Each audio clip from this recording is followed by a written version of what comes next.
Good morning, ladies and gentlemen, and welcome to my channel. Today we are doing another Armament review video, and this time it's a bag of Armament that I found at the Hidden Treasures or Country Club flea market in Sherwood, and luckily I managed to find a good score.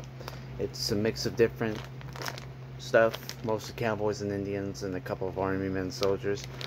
But we're gonna go ahead and open this bag and do the setups and everything, count how many soldiers there are in total, and then do this review video. So let us begin.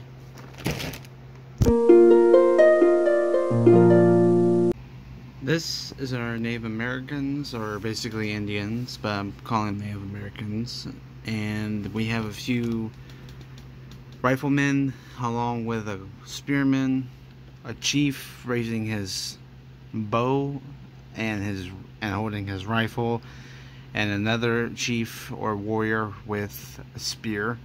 And I know that usually, I don't know why, I feel like that's kind of controversial, but anyway. But I use these guys as the chiefs, or I use these guys as the chiefs, while these guys are the warriors fighting for their tribe, and looks really cool. And also, I would like to think that these rifles they have are either muskets or lever action rifles, and I use them for historical reenactments, which I find them really cool. Now, yeah, I do some where the Indians are fighting the Union cavalry or soldiers, such as United States soldiers especially, or I would use them for other historical reenactments like the French and Indian War or the American Revolution, because there were some native soldiers that were hired in the British Army to serve for their protection and also to help put down the rebellion in order for them to have more riches and stuff. So that's something interesting. But this is the Native Americans. We're gonna move on to the cowboys next. I'm sorry that I haven't showed footage of setting these guys up. I did try to record setting these guys, all of them up, but all of them seem to fall because my computer's unbalanced. So we're gonna move on with the cowboys.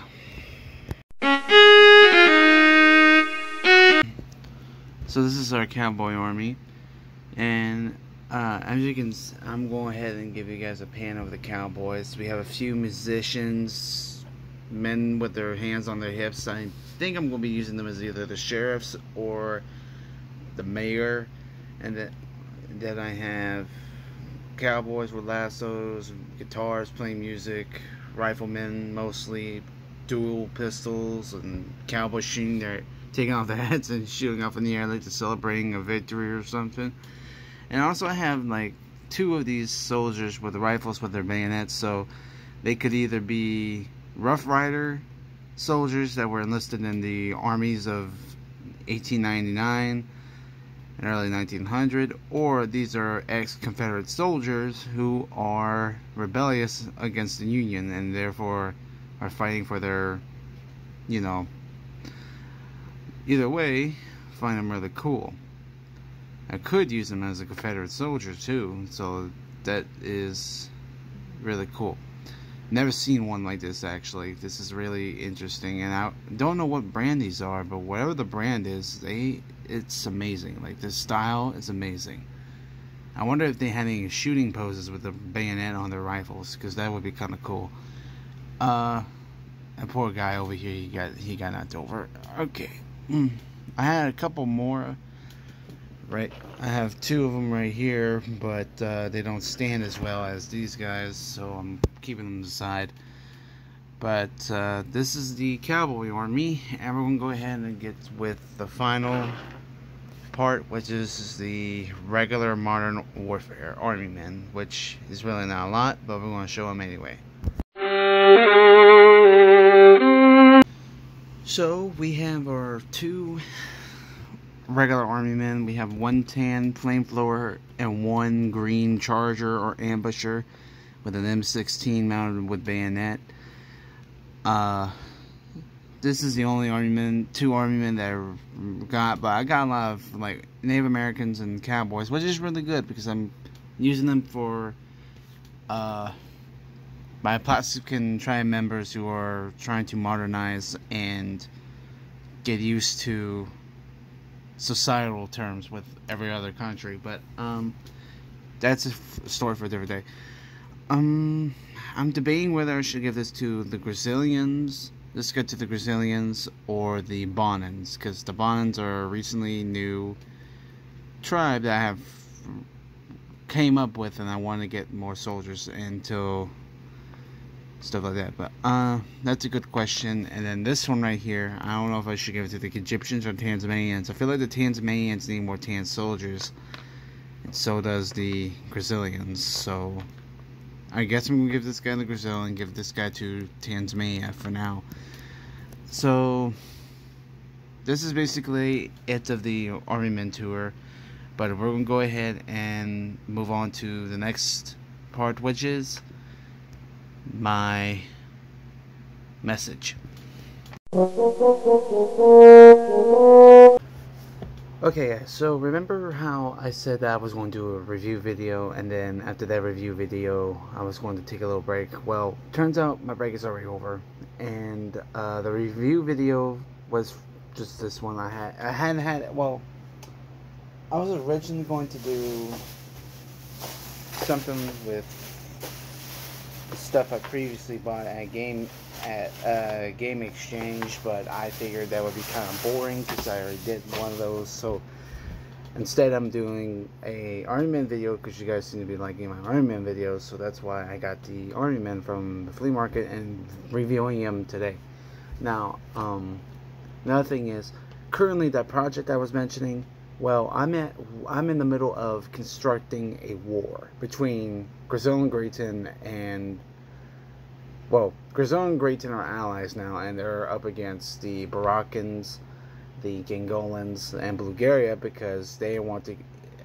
Great Britain wants to rebuild its empire, while Brazil wants to expand its territorial borders from Tenho to Aplastica, and then from Aplastica to Plastopia. And in order to do that, he has to either make agreements with those countries or go to war with them. And only right now he's focused on Angola, because Angola has a lot of wealth and proposition for Brazilian interest, while same for Morocco is a native territory, and the Greatonians want that territory. So in order to do that, they have also decided to go to war with each other, made an alliance together, and go to war on the countries that they want for themselves. But what they didn't know is they have a third enemy, which is the Bulgarians, and the Bulgarians are trying to aid both Angola and Morocco, because Morocco is a friend of Bulgaria, and if Morocco falls, then it will leave other countries to be exposed. Not to mention, if the Brazilians win the war and the Angolans are occupied by Brazil, that worries Bulgaria, because Bulgaria has colonies on the very bottom southeastern side of Aplastica.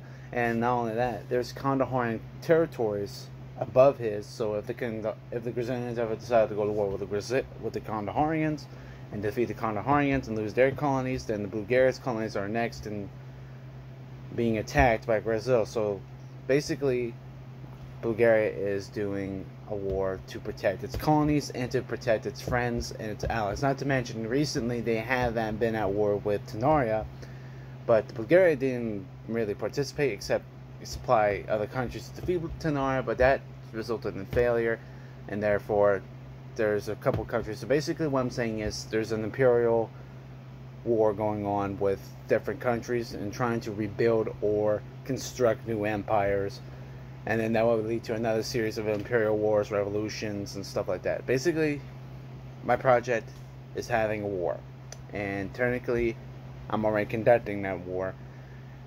And as of right now, it's going pretty well. It's going smooth for the enemies, but for the allies, they're struggling a little bit. So they're trying to figure new strategies out to defeat their opponents. But other than that, that's what's been going on. And another thing too, hopefully I might find some more stuff in the future and do more review videos and stuff, because I know that what keeps you guys interested. I know you guys probably been bored lately with all my other videos.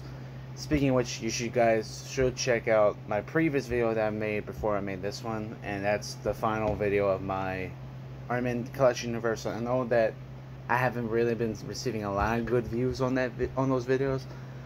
Well, I'm sorry guys, I could have done all of them combined, but that would take like days, maybe a week to film, and sometimes I don't have a time for a week to film everything. But it is something though. I mean, I recommend you watching it. It's really great.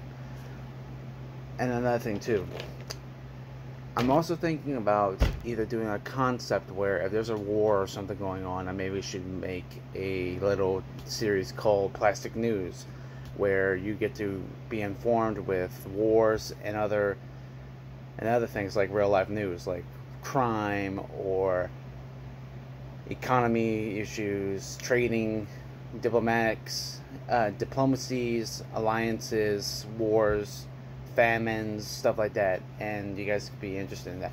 That's an idea that I would like to create, but for right now I'm sticking with the other idea, which is to create scary Monster Mondays, where we're going to be reviewing different types of monsters for October.